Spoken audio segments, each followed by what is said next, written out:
வணக்கம். நான் வழக்கம் போல கள்ளக்குறிச்சி மாவட்டம் வடக்குநந்தல் பேரூராட்சிக்கு உட்பட்ட வடக்குநந்தல் கிராமம் எண் 1 முனியப்பிள்ளை தெருவில் வசிக்கும் இரா. ரவி பொன்மலை. இந்த பதிவு முழுக்க வடக்குநந்தல் பேரூராட்சிக்கு உட்பட்ட அம்மாப்பேட்டை கிராமத்தை சார்ந்த பதிவு. ஒரு ஓராண்டு காலமாக அந்த அம்மாப்பேட்டை மேலே எனக்கு ஏன் அக்கறை வந்தது அப்படின்னு ஒரு விஷயத்த சொல்ல வந்தால், என்னுடைய தலைமுறை 10வது தலைமுறை அந்த ஊரில். அங்கே எங்கள் வீடு இருக்குது. 10வது தலைமுறை என்னுடைய தலைமுறை. அப்போ 10 தலைமுறை ஒவ்வொரு நபரும் ஒவ்வொரு ஆட்களும் என்ன நினைப்பாங்க, அவங்க ஊருக்கு, அவங்க தெருவுக்கு, அவங்க நாட்டுக்கு நல்லது செய்யணுங்கிறது மனித இயல்பு. அதேமாரி தான் நானும் எங்கள் ஊருக்கு, நான் பிறந்த மண்ணுக்கு நல்லது செய்யணும்னு ஒரு முயற்சியை கையில் எடுத்து ஓராண்டு காலமாக பாடுபட்டுக்கிட்டு வரேன். அது என்ன அப்படின்னா, அம்மாப்பேட்டைக்கு எண் 1 கோரிக்கை விஷயம்.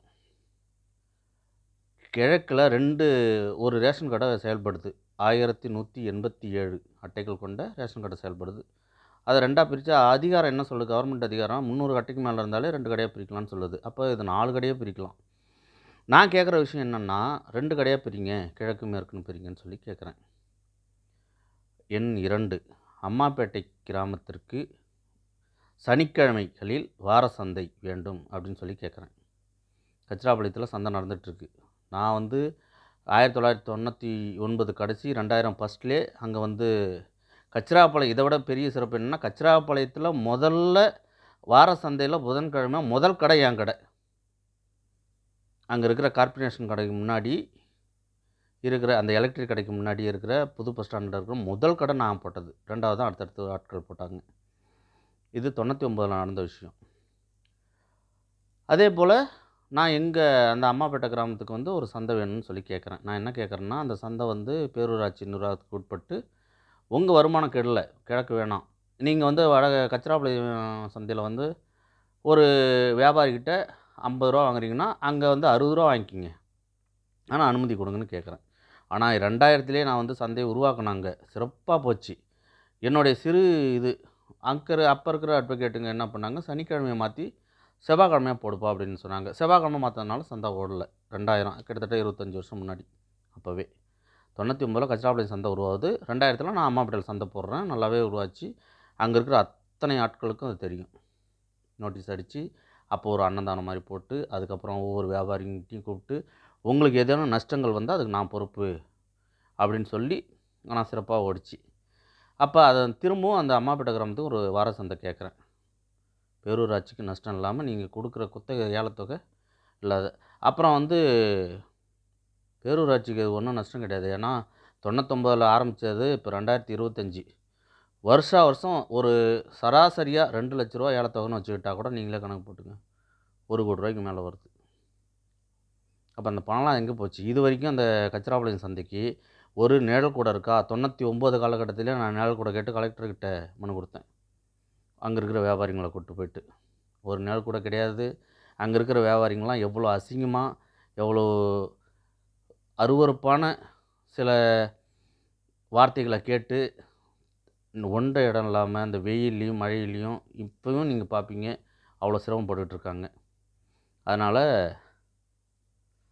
அதுக்கு அம்மாப்பேட்டைக்கு கூடுதலாக ஒரு சந்தை இருக்கட்டும் அப்படின்னு சொல்லி நான் மாவட்ட ஆட்சியர்கிட்ட தொடர்ந்து கேட்டுட்ருந்தேன்.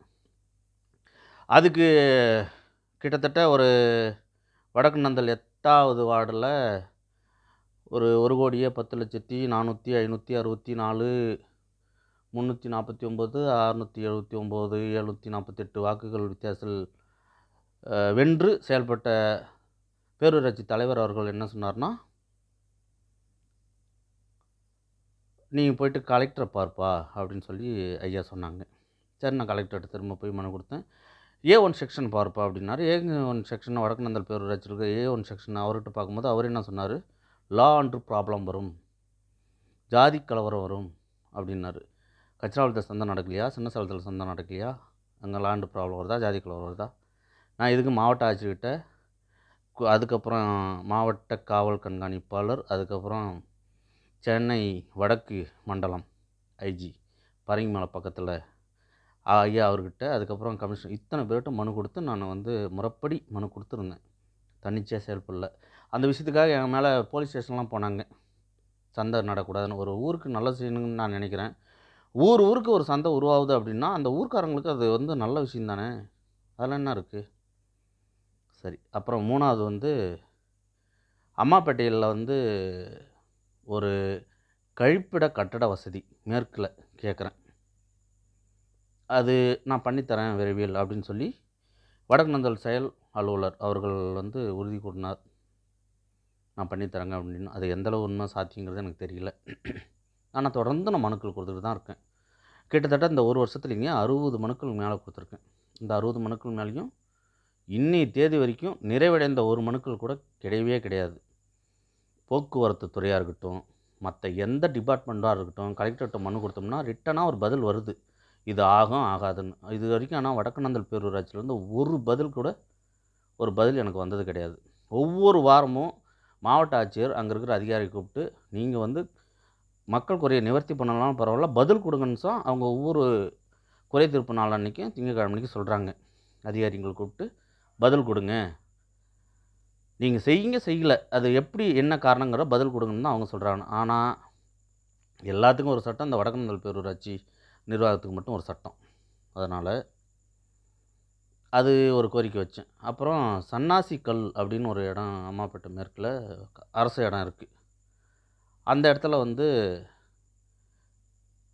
கழிப்பிட கட்டடம் கேட்டிருந்தேன். அதுக்கு முன்னாடி வாழைத்தோப்பு ஒரு இடம், அரசு இடத்துக்கு சொந்தமான ஒரு இடம் இருக்குது. அதில் வந்து குடிநீர் தொட்டி, தண்ணி பஞ்சம் அம்மாப்பேட்டையில் அங்கே டேம் ஓரமாக இருக்கிறோம்.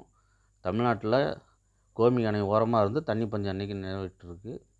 அங்கே வந்து நான் என்ன கேட்குறேன், ஒரு தொட்டி அமைச்சு கொடுங்கன்னு கேட்குறேன். இதெல்லாம் நியாயமான ஒரு கோரிக்கை. ஏன்னா அந்தந்த நான் சொன்ன மாதிரி அவங்கவுங்க நாட்டில் இருக்கிறவங்களும், அவங்கவுங்க ஊரில் இருக்கவங்களும், அவங்கவுங்க தெருவில் இருக்கவங்களும் அவங்க இது பண்ணுறா.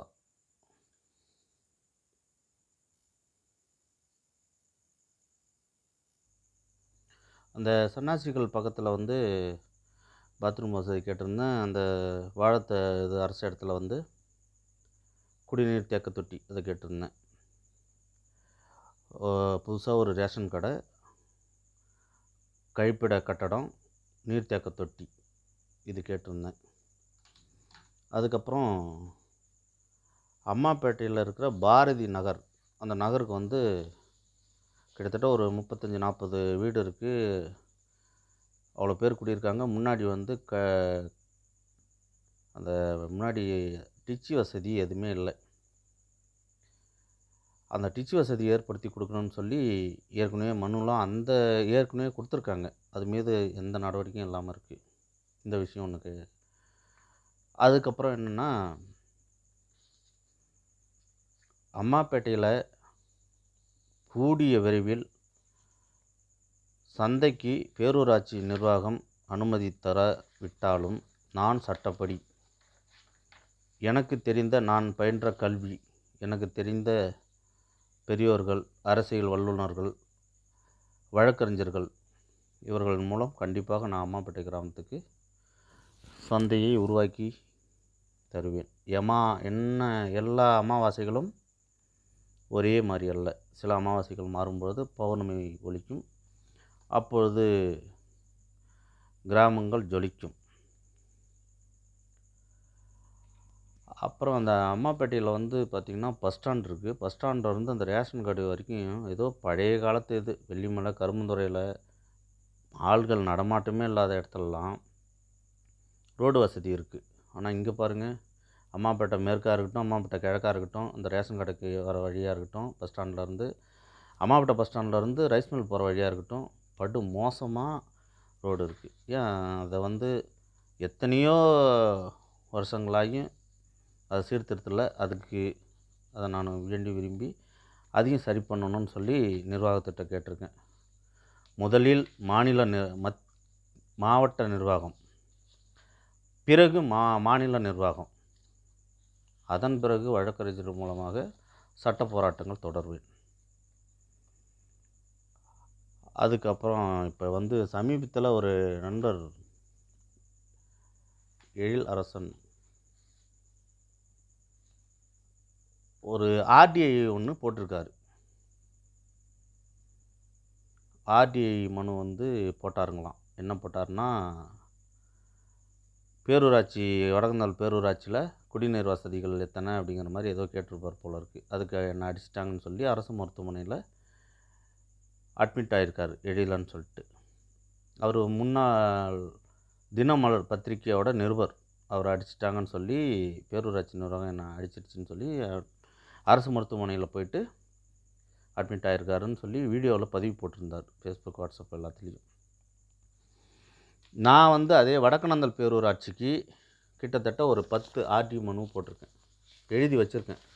நாளை திங்கட்கிழமை அன்று காலை 10:30 மணி அளவில் இத்தனை 10 ஆர்டிஐ வடக்கநந்தல் பேரூராட்சி தொடர்பான அரசு அலுவலகத்தில் உள்ள பதிவேட்டின் நகல் கேட்டிருக்கேன். கிட்டத்தட்ட ஒரு 10 கேட்டிருக்கேன். அந்த 10க்கான பதில் வந்து நகலாக கொடுங்க அப்படின்னு கேட்டிருக்கேன். அதுக்கப்புறம் அதே வடக்கநந்தல் பேரூராட்சிக்கு உட்பட்ட அம்மாப்பேட்டை கிராமத்துக்கு மேற்கண்ட அந்த புது ரேஷன் இது, அந்த ரோடு வசதி, அந்த குடிநீர் வசதி, இந்த மாதிரி விஷயங்கள்லாம் வேணும்னு சொல்லி அது ஒரு 10 மனுக்களாக எழுதி தனித்தனி எண்ணுக்கு போட்டு வச்சுருக்கேன்.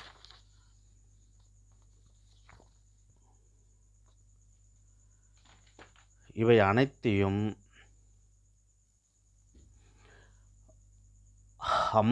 அம்மாப்பேட்டை கிராமத்திற்கு ரோடு வசதி வேண்டும், அம்மாப்பேட்டைக்கு மாத்தூர் சந்துக்கு குடிநீர் வசதி, அது கிட்டத்தட்ட ஒரு 9 மாத காலமாக போராடி பின்னாடி சத்தியம் டிவியில் ஒளிபரப்புறதுக்கு பின்னாடி என்ன செஞ்சுருக்காங்கன்னா, அரை பாதைக்கு மட்டுமான பைப்பு போட்டுட்டு மீதி வந்து போடலை.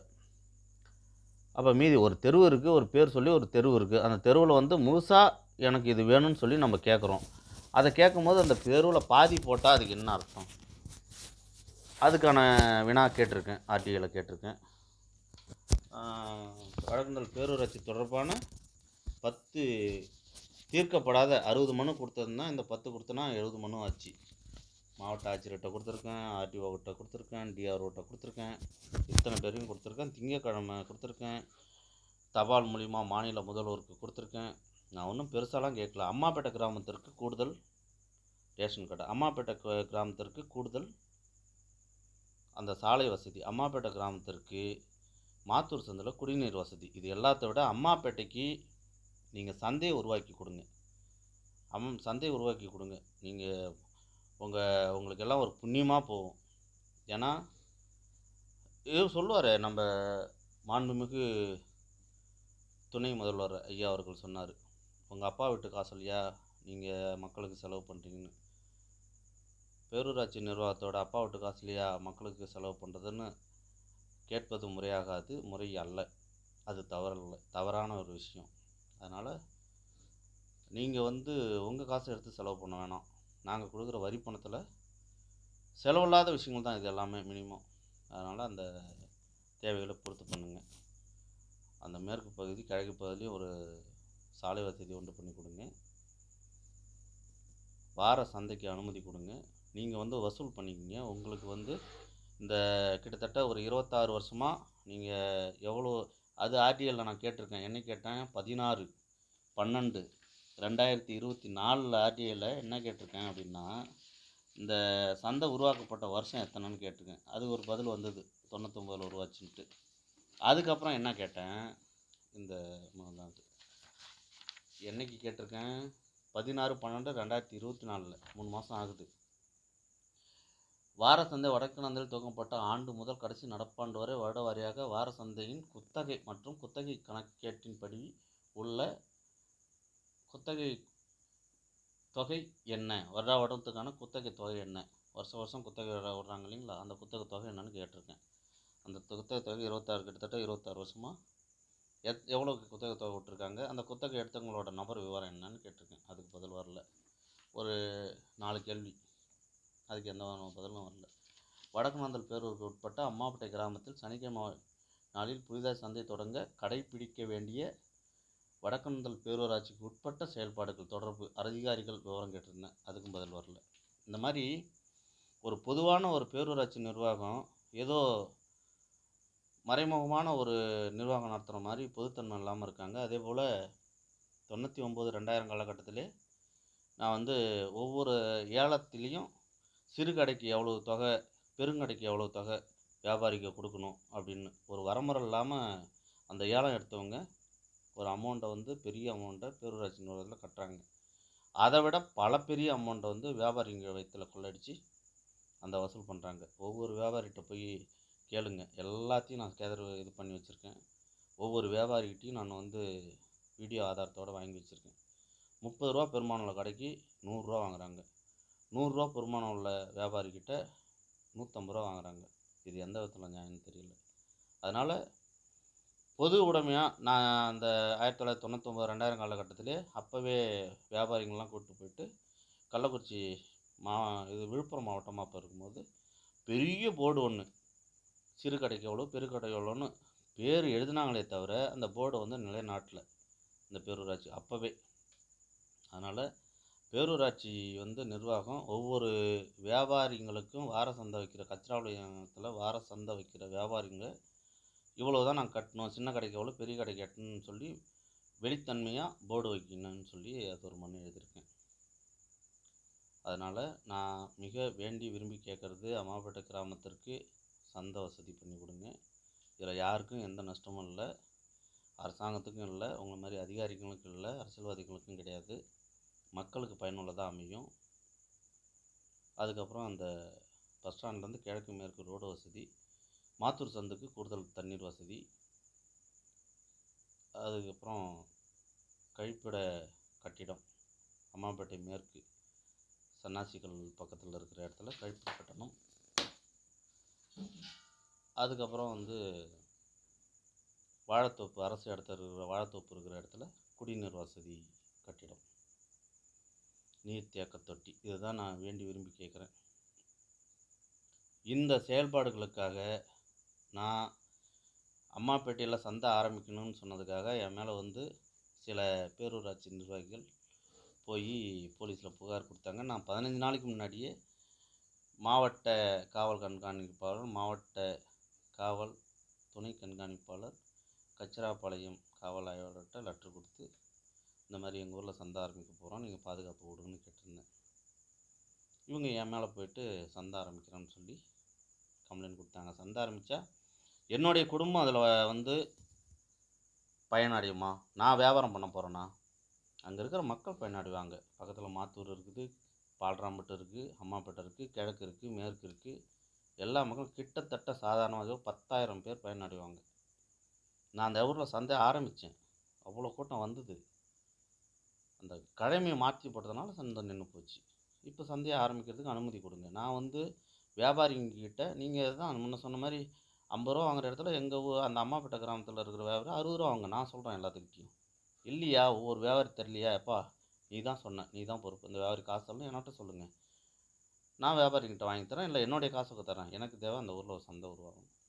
காய்கறி, மளிகை, கருவாடு, மளிகை ஜாமான், இந்த மாதிரி எல்லா கடையும் அங்கே வரணும். அது நடக்கணும். ஏங்க பக்கத்தில் அக்கராபாளையம் தாண்டுங்க, கடத்தூரில் சந்தை இல்லையா, எழித்தூரில் சந்தை இல்லையா, தொட்டியத்தில் சந்தை இல்லையா, நமச்சிவாயபுரத்தில் சந்தை இல்லையா, கன்னியாகுமரி கைகேட்டில் சந்தை இல்லையா? எங்கே சந்தை இல்லை? ஏன் இந்த ஊருக்கு வந்துட்டு சந்தை போடுறதுக்கு அனுமதி தர மாட்டேங்குது? சட்டப்படி தான் அனுமதி வாங்கி செய்யணும்னு நாங்கள் ஆசைப்பட்றோம். சட்டத்துக்கு உட்பட்டு தான் நாங்கள் நடக்கணும்னு நினைக்கிறோம். அப்படி தான் நடப்போம். சட்ட வல்லுநர்கள் இருக்காங்க எவ்வளோ பேர். நீங்கள் ஒரு பதில் கூட வந்து பதிலளிக்க உங்ககிட்ட இருந்து எதுவும் வரல, வாய்மொழியில் சொல்கிறீங்க வழிவகை இல்லைன்னு. அந்த வழிவகையை எப்படி சட்டப்படி அமைச்சிக்கணுங்கிறது எங்களுக்கும் தெரியும். அதுக்கப்புறம் அங்கே செயல்படுற வந்து அதிகாரிகள், பெரிய அதிகாரிகள் சின்ன அதிகாரிகள் பேச்சை வந்து கேட்க மாட்டேங்கிறாங்க, சின்ன அதிகாரி பெரிய அதிகாரிகள் பேச்சை கேட்க மாட்டேங்கிறாங்க அப்படிங்கிற மாதிரி இருக்குது. இங்கே வந்து இந்த ஈகோ எல்லா தொழில்லையும் இருக்குது, எல்லா டிபார்ட்மெண்ட்லேயும் இருக்குது. இதெல்லாம் மக்கள் மேலே செலுத்தாமல் தயவு செஞ்சு பொதுமக்களுக்கு நல்லது பண்ணி தருமாறு தாழ்மையோடு கேட்டுக்கொள்கிறேன். அதுக்கப்புறம் அந்த ஆர்டி போட்ட நண்பர் அது வந்து ஏதோ தாக்குதல் உட்பட்டு அரசு மருத்துவமனையில் இருக்குன்னு சொல்லி வீடியோ வெளியிட்டிருந்தார். பார்த்தேன். தினமலர் பத்திரிகை முன்னாள் நிருபர் கச்சிராப்பாளையம் அம்பேத்கர் சிலைக்கு பக்கத்தில் போயர் தெருவில் இருக்கிறேன்னு சொல்லி ஒரு வீடியோ போட்டிருந்தார். அது எல்லாமே பார்த்துருப்பீங்க.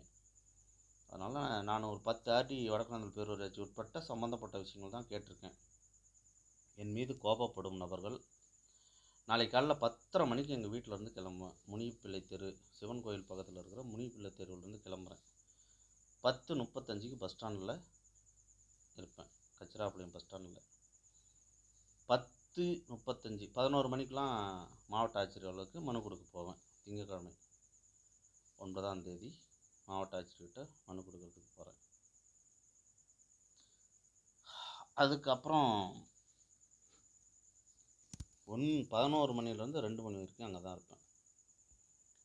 என்னுடைய பதிவுகளை பிடிக்காத நபர்கள், என்னை பிடிக்காத நபர்கள், இந்த திட்டங்களை செயல்பாடுகளை பிடிக்காத நபர்கள், அந்த உள்ளூரிலே இருக்கின்ற ஒரு ஒரு ஒரு ஒரு சில நல்லவர்கள் என்னை திட்டணும்னு நினச்சா நேரில் வந்து திட்டலாம். என்னை அடிக்கணும்னு நினச்சா 10 to 11 மணி கலெக்டர் ஆஃபீஸு, அதிலேருந்து 2 மணி வரைக்கும் மாவட்ட ஆட்சியர் ஆஃபீஸ் தான் இருப்பேன். தாராளமாக அடிக்கலாம். இல்லை என் மேலே வழக்கு தொடரணும், போலீஸ் ஸ்டேஷனில் புகார் கொடுக்கணும் அப்படின்னு நினச்சா கச்சிராப்பாளையம் காவல் நிலையம், கள்ளக்குறிச்சி, அதுக்கப்புறம் விழுப்புரம் டிஐஜி, அதுவும் இல்லையா காவல்துறை தலைவர் தெற்கு வடக்கு பரங்கிமலை பக்கத்தில் ஐயா உயர் திரு காவல்துறை தலைவர், அதுக்கு மேலே கமிஷனர், இவங்ககிட்டலாம் என்னை பற்றி நீங்கள் புகார் கொடுக்கலாம். நான் என்னுடைய முகவரி நம்பர் 1 முனிப்பிள்ளை தெரு, வடக்குநந்தல், கூடுதலாக நம்பர் 16/7 மாத்தூர் சந்து, அம்மாப்பேட்டை. இங்கேருந்து எங்கேயும் போக மாட்டேன், இங்கே தான் இருப்பேன். என்னுடைய மொபைல் நம்பர் 9442969396. அதனால் திட்டணும், அடிக்கணும், கேஸ் கொடுக்கணும் அப்படின்னு நினைக்கிறவங்க அதெல்லாம். அப்புறம் ஒரு சின்ன பதிவை நான் சொல்ல விரும்புகிறேன். என் வாழ்க்கையில் ஒரு 17 பேர் மேலே எஃப்ஐஆர் போட்டிருக்கேன். 17 திருட்டு பயல்களும் ஆண் பெண் இருபாலர் மேலேயும் 17 பேர் மேலே எஃப்ஐஆர் போட்டிருக்கேன். என்னுடைய பேரில் 2 எஃப்ஐஆர் இருந்து நான் நிரபராதின்னு சொல்லிட்டு என்னை வந்து நீதிமன்றம் விடுவிச்சுது. அந்த 17 பேர் மேலே கச்சிராப்பாளையம் காவல் நிலையம், கள்ளக்குறிச்சி, விழுப்புரம், அதுக்கப்புறம் சைதாப்பேட்டை, சென்னை சைதாப்பேட்டை வரைக்கும் நான் இந்த திருட்டு பயலும் மேலாம் எஃப்ஐஆர் போட்டு வச்சுருக்கேன். அது இன்னும் சில பேர் மேலே கேஸ் நடந்துட்டு தான் இருக்குது. அதனால் வழக்கு பதிவோ இல்லைனா என்னை தாக்குற விஷயமோ, என்னை திட்டுற விஷயமோ, இதெல்லாம் கடந்து நான் வந்திருக்கேன். நீங்கள் அந்த எனக்கு இந்த நல்ல விஷயங்கள்லாம் வேணான்னு செய்கிற நல்லவர்கள்லாம் ரொம்ப சிரமப்படாதீங்க. இருந்தால் இந்த 2 ஊரில் தான் இருப்பேன். காலையில் 10:30 மணிக்கு மண்டிய பெட்டிஷன் கொடுக்க போகிறேன். 11 மணிக்கு கலெக்டர் ஆஃபீஸ்லேருந்து 12, 1, 2 வரைக்கும் அங்கே தான் இருப்பேன். தாராளமாக நீங்கள் என்ன நினைக்கிறீங்களோ அதை செஞ்சுக்கலாம் என்பதை தெரிவித்துக்கொண்டு, கிட்டத்தட்ட ஒரு 25 நிமிஷம் இந்த வீடியோவை நீங்கள் பார்த்து இருக்கீங்கன்னா எனது பணிவான நன்றியை தெரிவித்துக்கொண்டு, இது தலக்கணத்தினால அந்த பதிவை நான் சொல்லலை. எல்லா வீட்லேயும் வீடு நல்லா இருக்கணும்னு பசங்க நினைக்கிறதும், தெரு நல்லா இருக்கணும்னு, ஊர் நல்லா இருக்கணும்னு ஆட்கள் நினைக்கிறதும், நாடு நல்லா இருக்குன்னு சில தலைவர்கள் நினைக்கிறதும் சாத்தியமான பொதுவான ஒரு விஷயம். அதுதான் நானும் நினைக்கிறேன். என் ஊர் நல்லா இருக்கணும், நான் 10வது தலைமுறையாக பிறந்திருக்கேன். என்னால் சில பேர் சொல்லுவாங்க 2 மரம் வைங்க, 1 மரம் வைங்க, நீங்கள் மரம் வச்சா அது பழம் பழுத்தா பின்னோர்கள் சாப்பிடுவாங்க அப்படின்னு. அந்த மாதிரி நான் இன்றைக்கி இதை செஞ்சு வச்சுட்டு போனோன்னா எங்கள் அப்பா பேரும் என் பேரும் பின்னொரு காலத்தில் தெரியுதோ தெரியலையோ ஆனால் மக்கள் பயனடைவாங்க. அந்த ஒரு நல்ல எண்ணத்தில் நான் வந்து இந்த பதிவை போடுறேன். இந்த பதிவில் என்னுடைய ஜாதி, என்னுடைய கட்சி, என்னுடைய இயக்கம் எதையும் நான் பதிவிடவும் மாட்டேன். இது பொதுவான ஒரு பதிவு என்பதை தெரிவித்துக்கொண்டு தங்களிடம் வந்து விடைபெறுகிறேன். நன்றி, வணக்கம்.